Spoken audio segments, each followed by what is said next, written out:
Sometimes like people will say, my computer won't do that, or I couldn't be on this call because my computer didn't work, or my computer won't connect in this way, or things like that, you know? I'll be like, that's a kind of a rough way of phrasing it, because the reality is your computer has no issue. right, you can't figure it out, or you don't know how to do it, and that's a very big different thing. And in a relationship, it's like sometimes it just doesn't work. Yeah. But it's not the relationship that doesn't work, it's the method of acting within the relationship.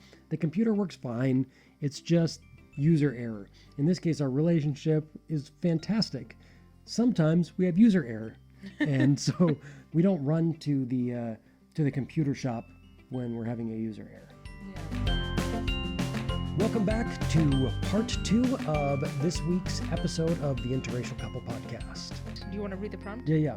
What is one challenge from your relationship that you now see as a benefit in your love life, or just your life? But pause also and let our listeners take a moment. Like, what are those challenges that you're like frustrated with, or whatever, that you later come to see? Oh, I had to go through that challenge so that I had mastery, or a higher degree of mastery in my life or in my relationship.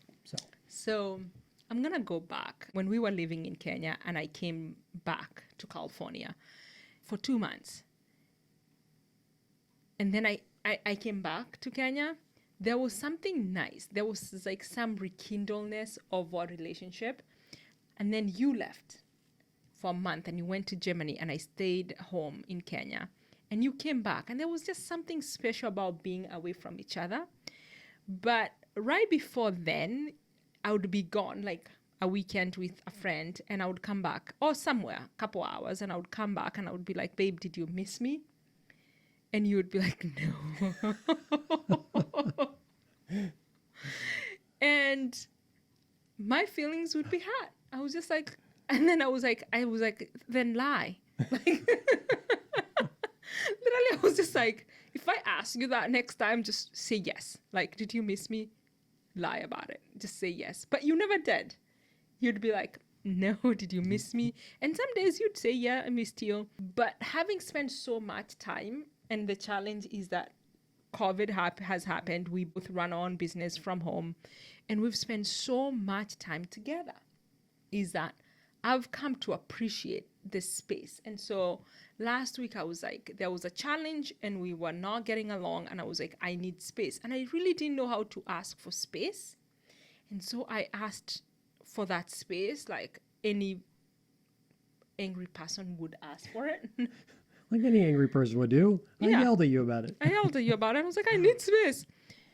But what came out of that is like me coming back and really like almost apologizing for the way I asked for space, but also taking that opportunity to actually ask for honor space. Like, we both need some space from each other.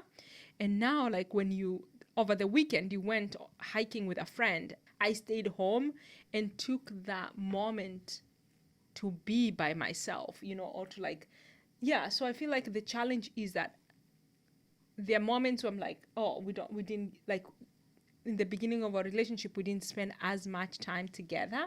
And then we had last week that challenge because we're spending too much time together, and just knowing how to ask for that. Yeah. Okay. Very good.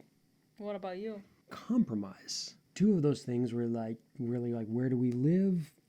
Do we have children? When we first got together, like I was like, I didn't really want to have more children. And I'd also planned on riding my bicycle around the world. So I think one of the things was, is that compromise early on in our relationship was when I realized compromise can actually be a good thing. And some of that could be terminology, because compromise is usually like, oh, great. With compromise, you get the worst of both worlds. And so there might be a better terminology for that, but in a relationship, it's not uncommon that, we have to compromise. We make these compromises for each other. And one of the things that I kind of came through that was, if I make a compromise and I do something that I don't want to do, then I'm also doing something that I never would have otherwise done.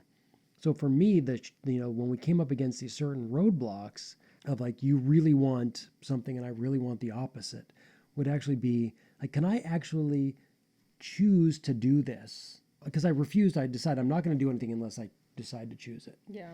Meaning I'm not going to be like, okay, fine, I'll go. Because now I'm just going to be resentful. And now I'm just throwing resentment into the relationship. I refuse to do that, which is simple. Like we've been talking about, like, oh, are we going to travel at some time this spring? And I was like, you might go someplace, and if I don't want to go, I'm not going to go. And you might convince me that it's a good idea and why I could, so that way I can choose. But I am not going to go with any resentment. I'm going because I want to go. And if I can't get myself, or you can't get me to want to go, then I won't go. And you might be really upset because you might be going to Kansas City or somewhere else without me. And I'll be like, sorry, I'm just not willing to do that. And I think But if you choose to come to Kansas City, then I'm going to choose it. And so Okay. that was this thing that early on in our relationship, there were these compromises that I really didn't want to make. And one thing that you said, like, in particular was around children, you said, you don't even need to be, agree or whatever. But if you're closed to something that's really important to me, if you're not willing to actually be fully open into conversing about it, then this doesn't work, because you need to be willing to be open. I'm not asking for anything except an honest, true willingness to talk about it and truly consider it. So that was, and then I could make a compromise, and in the compromising be like, this is neat. I never would have done that. Yeah. But now I'm going to do that. I never would have moved to Kenya, but now I'm going to do that. Like I never would have bought a certain kind of car. We're talking about going to buy cars. Like I would never buy that kind of car. You even kind of jokingly said, you know what? Since I've agreed to get the kind of car you want, it's like the next one you get to choose, And it's like, oh, okay, fine. So for a little while, I don't have the car that I want. So what? In the grand scheme of things, literally, so what? So that, I think, has just been just growing. And the older and the more time we spend together, the more I come to actually really appreciate the things that you bring that I don't want to do at first, or that I would never consider because I don't want it, to be like, oh, I'm going to try something new. Like I moved to Kenya and I tried sheephead soup. I still can't get you to have runny yolks in your eggs. But at the end of the day, I win because I now will drink sheephead soup, but you lose and you will not have runny eggs. I will not have runny yolks. So moving forward into this week, I think one of the questions that we can all take forward with us is, what are the things that we want in a relationship when we don't have one? What are the things that are so important in our relationship? And also, what are the challenges that we have that have benefited us in the long run? So something for us all to think about this week.